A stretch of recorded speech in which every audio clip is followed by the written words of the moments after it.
तालियों से स्वागत व अभिनंदन। इसी कड़ी में हम बुलाना चाहेंगे डॉक्टर एसके चौधरी साहब को कि आए और अपनी बात को सभी के सम्मुख रखें। माननीय प्रदेश अध्यक्ष जी का स्वागत करने के लिए माननीय अजीत यादव जी सूची लेकर आ गए। माननीय डॉक्टर एसके चौधरी साहब आ जाएं और अपनी बात को सभी के सम्मुख रखें।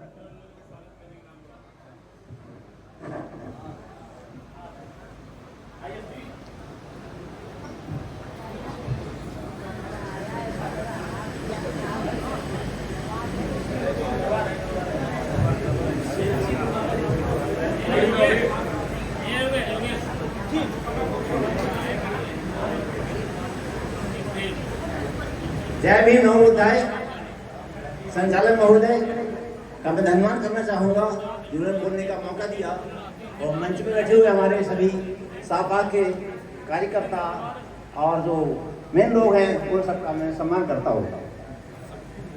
पूनम देवी की जयंती पर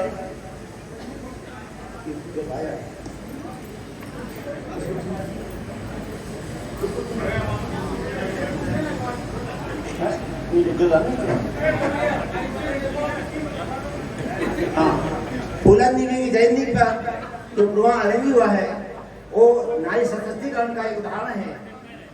हमारी माननीय फूलन देवी जी के साथ जो मनुवादियों ने अत्याचार किया उसका उन्होंने बड़े धैर्य से जनता से मुकाबला करके हम लोग सभी ये मानते हैं कि हम लोग सब 85% हैं और हमें जो है 85 होकर के सत्ता में होना चाहिए, लेकिन सबको विदित होना चाहिए कि कहने के लिए हम लोग 85 हैं, लेकिन 85 ना होकर के हम लोग टोकन में बटे हुए मनुवादी व्यवस्था को मानते हुए मनुवादियों ने व्यवस्था बनाई है, जो जातियां बनाई हैं, उन जातियों के कारण हम लोग 2 या 3% हैं। कोई भी व्यक्ति 1-2% आना नहीं है, क्योंकि हमारे यहाँ जो है कुशवाहा समाज, पाल समाज, यादव समाज, इस टाइप की काफी समाज के वर्गीकरण बना हुआ है। हम छोटे छोटे टुकड़ों में बटे हुए हैं, उसके कारण वो मनुवादी जिनकी संख्या 3.5 या 10% है सत्ता में काबिज है, उसका एक ही कारण है कि हम लोग जो है मनु व्यवस्था को अभी स्वीकार कर रहे हैं।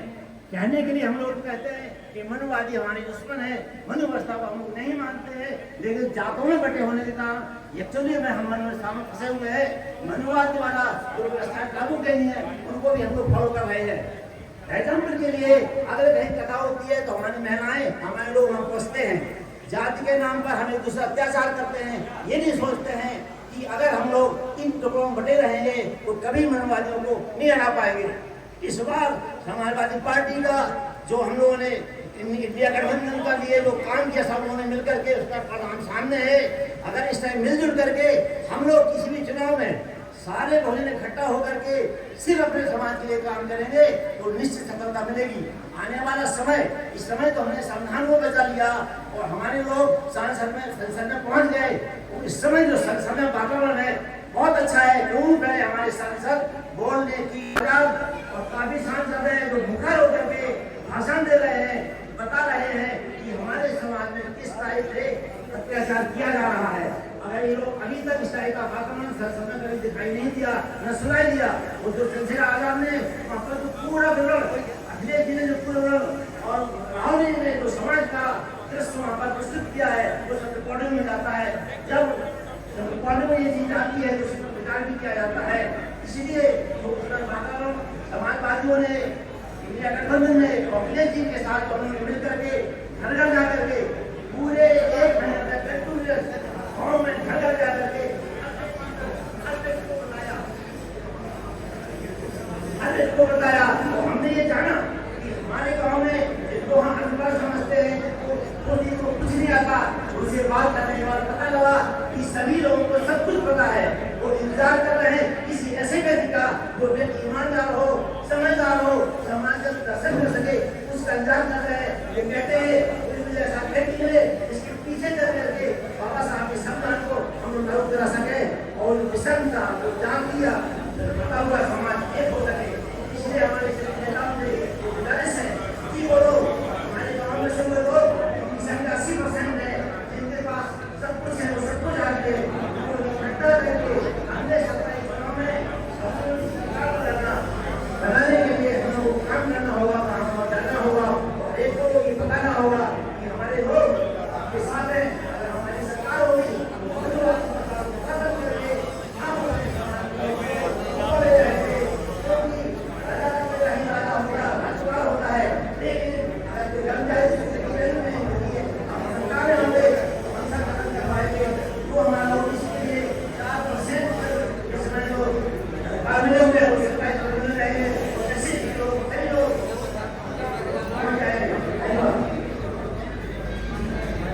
जाओ। बहुत बहुत धन्यवाद माननीय एसके चौधरी साहब। इसी तरीके हमारे बीच में उपस्थित है माननीय एडवोकेट अरविंद यादव जी, आपका बहुत बहुत स्वागत और अभिनंदन। एडवोकेट राजेश यादव जी, सराय से आए हुए हैं, संतोष यादव जी, विधानसभा अध्यक्ष महाराज, एस तिवारी जी, एस शर्मा जी, श्रीराम पाल जी, वीर से यादव जी हमारे बीच में उपस्थित है, राम बोले शरण यादव जी, बहुत बहुत स्वागत और अभिनंदन है। इसी तरीके से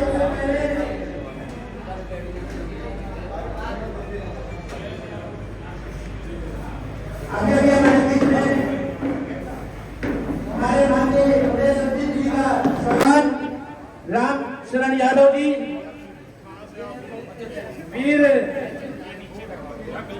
बीएल अधिवक्ता, सभी साथी माला पहनाकर स्वागत व अभिनंदन। बहुत बहुत जोरदार तालियों से स्वागत। सभी साथी अपना स्थान ग्रहण कर लें, जिससे कि व्यवस्था सही से व्यवस्थित रहे।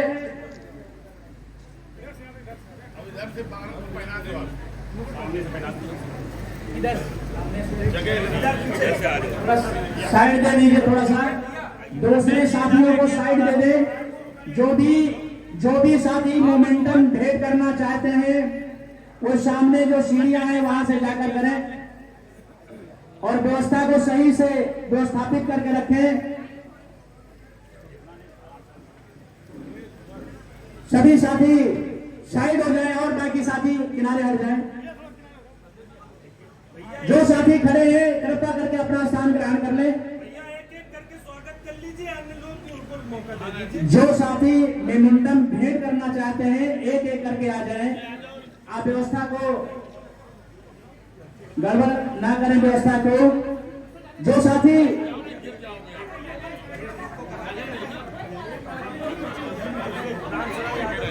माननीय साधु यादव की जो टीम है वो कृपया करके लाइन पे आकर के खड़े हो जाए और माननीय प्रदेश अध्यक्ष जी का स्वागत करें। रणधीर सिंह और साधु यादव जी पूर्व ब्लॉक प्रमुख के साथ में है रामवीर सिंह उर्फ राजू पूर्व प्रधान, राम शरण यादव बीएल वरिष्ठ अधिवक्ता, राम शरण यादव जी वरिष्ठ अधिवक्ता हैं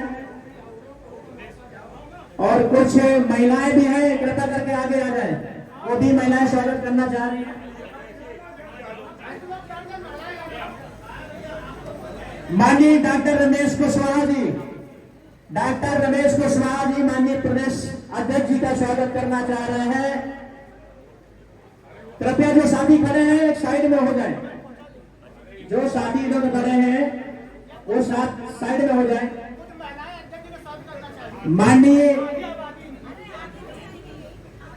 श्यामलाल पाल जी जो हमारे समाजवादी पार्टी के प्रदेश अध्यक्ष हैं, उनका स्वागत करने के लिए महिला विंग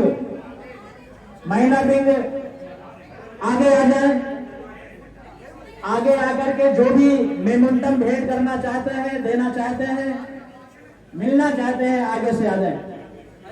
जो साथी साइड में खड़े हैं कृपया करके अपना स्थान ग्रहण कर ले। जो लोग स्वागत कर चुके हैं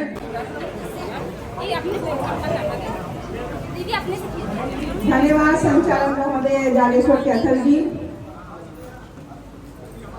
यहाँ पर आज जिसके लिए हम एकत्र हुए हैं, हमारी आदरणीय स्वर्गीय पूनम देवी जी के चरणों को मैं नमन करती हूँ। मंच पर उपस्थित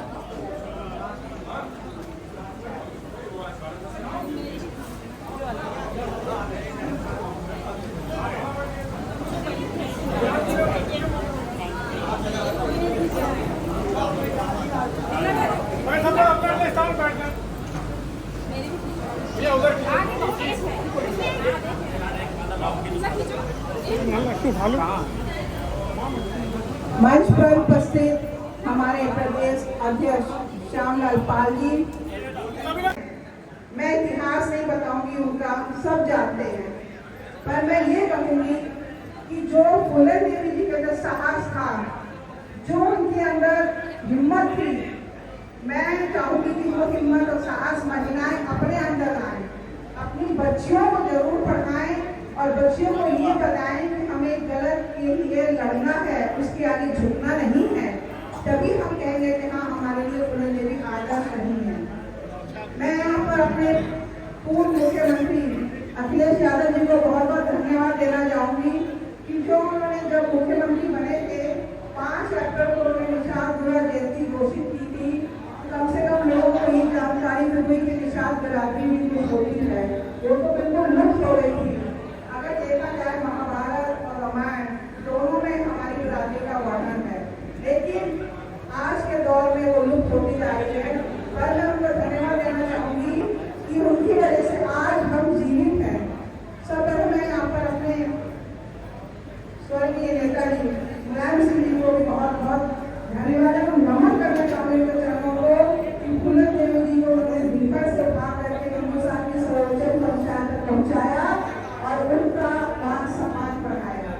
मैं यहाँ पर उपस्थित हमारे श्यामलाल पाल जी हैं, जो हमारे प्रदेश अध्यक्ष हैं।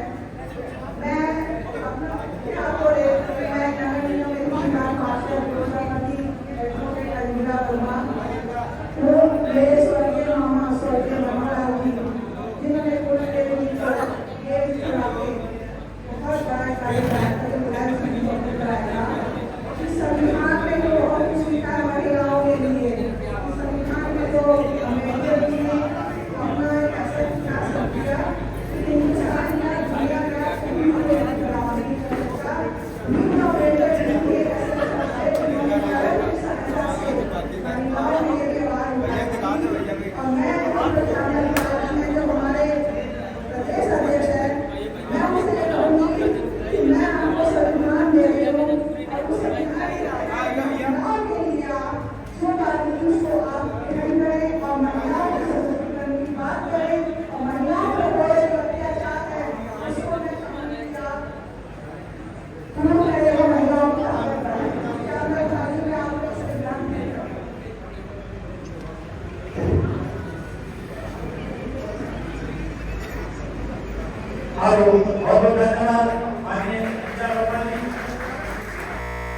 हो कि जब जब चाहे समाजवादी पार्टी के कार्यक्रम हो, चाहे सामाजिक कार्यक्रम हो, हमेशा वो अपना ये गेस्ट हाउस मुफ्त में दे करके और खाने पीने की व्यवस्था करके लाखों रुपया हर कार्यक्रम में खर्च करके साधु यादव जी समाज को आगे बढ़ाने का काम करते रहते हैं। इसलिए उन्हें मैं धन्यवाद ज्ञापित करता हूं, आज के सहयोग के लिए भी और उनके हमेशा के सहयोग के लिए भी। इस मंच पर मौजूद हैं हमारी पार्टी के प्रदेश अध्यक्ष आदरणीय श्यामलाल पाल जी, विधानसभा में मुख्य सचेतक किरण पाल जी, पूर्व विधायक राम कुमार जी, हमारी पार्टी के जुझारू साथी और पूर्व अध्यक्ष नीलसेन यादव जी, हमारी ग्रामीण पार्टी के मौजूदा अध्यक्ष मुनीश शुक्ला जी, इस मंच पर मौजूद जिन्होंने जीवन अपने संघर्षों में गुजार दिया, प्रदीप यादव जी, पूर्व प्रमुख सुरेश यादव जी, जितेंद्र कटियार जी, कुलदीप जी, हमारे तमाम साथी रमेश कुशवाहा जी, समर सिंह जी, और अगर मैं किसी का नाम न ले पाऊं तो सोमवती संघवार एक लंबे दौर से मैं देखता हूँ कि संघर्षरत है। ये आशा जी तो हम लोगों के टाइम की है, कोई ऐसा कार्यक्रम नहीं जहाँ आशा जी की शिरकत रही जो हमारे बीच में आज नहीं है। मैं उनके चरणों में पुष्प अर्पित करता हूँ। आदरणीय मुलायम सिंह जी नेताजी, हमारे आदरणीय स्वर्गीय फूलन देवी जी, आदरणीय श्री मनोहर लाल जी एडवोकेट, पूर्व मंत्री, सांसद, लंबे समय तक राजनीति की उन्होंने। आज उनका जन्मदिन है, अगर उससे सच्चाई से अवगत नहीं कराएंगे तो शायद हम अपने आप को कभी माफ नहीं कर पाएंगे, क्योंकि ये कानपुर में हो रहा है और कानपुर के बगल में ही उसकी जन्मस्थली है। मैं गया हूँ, कानपुर के बगल में कानपुर गया हूँ, 5 किलोमीटर गाँव। 1994 में आदरणीय नेताजी मुख्यमंत्री थे और फूलन देवी जेल में थे। उससे पहले बहुत सारी बातें हमारे साथियों ने, वकील साहब ने लंबी बात, कैसे मुकदमा लड़ा गया, सब कुछ बताया। लेकिन शुरू से जो बात हुई वो हम लोग आपको बताएंगे। मेरे याद है 3 स्टेट की हेलीकॉप्टर फोर्स जो है फूलन देवी को पकड़ने पर लगी हुई थी, याद होगा वकील साहब। तब बीकापुर क्षेत्र से हमारे मिनिस्टर हुआ करते थे कांग्रेस में, सीताराम निषाद, नाम सुना होगा आपने, हमारे समाज के नेता फैजाबाद। एक दिन हमारी उनसे चर्चा हुई, क्योंकि अर्जुन सिंह ससुराल अयोध्या में है, बीकापुर क्षेत्र में, और वो अर्जुन सिंह वहां मुख्यमंत्री थे राजस्थान, मध्य प्रदेश में। तो हम दोनों मिलने गए, समय लिया, हमने कहा यहाँ की पुलिस मार देगी, राजस्थान और यूपी की पुलिस पर हम यकीन नहीं करते, आप पे यकीन करते हैं, हम आपके सामने उसको सरेंडर करा दें। नथालाल बाथम ग्वालियर वाले, उनको हमने फोन किया और कहा कि इनको वहीं सरेंडर करा दो, ग्वालियर में सरेंडर करा, जेल चली गई। अन्य उसकी जान को खतरा था। 2-2, 3-3 स्टेट की पुलिस हेलीकॉप्टर कबिंग कर रही थी ढूंढने के लिए। हमने वो दौर देखा है और हमारे तो उम्र में भी 8-10 साल छोटी थी, हमारी छोटी बहन थी। लेकिन 94 में बेगम हजरत महल में 20 जनवरी 94 का दिन मेरे याद है, बहुत सारे लोग जानते होंगे, राम कुमार जी जानते हैं। और हमारा जो दफ्तर है लखनऊ में पार्टी का, उसकी बगल में 3 नंबर कोठी है, जो मनोहर लाल जी को मिनिस्टर रहते हुए मिली थी। उन नेताजी को कोठी पर आकर के करना था, क्योंकि कार्यक्रम 20 जनवरी का तय होगा। ये उससे पहले की बात है, 8-10 दिन पहले की कार्यक्रम किस तरह से। तो हमारी बहुत सारी मांगे, बालू का, घाट का, मछली का, मोहरम का, तमाम मांगे हमने करी। तो हमने बाबूजी से कहा, मनोहर लाल जी से, मैं कहा एक मांग और जोड़। एक बेटी बहन हमारी 11 साल से जेल में है, उसकी रिहाई की मांग अगर हम करेंगे तो बोले कि ये मुख्यमंत्री जी कैसा लगेगा। मगर आम मत बोलना, राम कुमार जी, हम और दीपक जी बोल लेंगे, क्योंकि आम मंत्री है सरकार में। और हमने पीछे से तैयार करे लोग कि जब हम ये मांग करें के पावन अवसर पर इतने अच्छे लोग और इतनी बड़ी भीड़ के साथ इस परिसर में आए हैं, मैं आप सभी लोगों को बहुत बहुत दिल की गहराइयों से स्वागत करता हूं, अभिनंदन करता हूं, स्वागत करता हूं इस कार्यक्रम के आयोजक देवी प्रसाद निषाद जी का, और स्वागत करता हूं इस जनपद के जिलाध्यक्ष सम्मान्य साथी मोहन शुक्ला जी का, और आप सभी लोगों की संपूर्ण टीम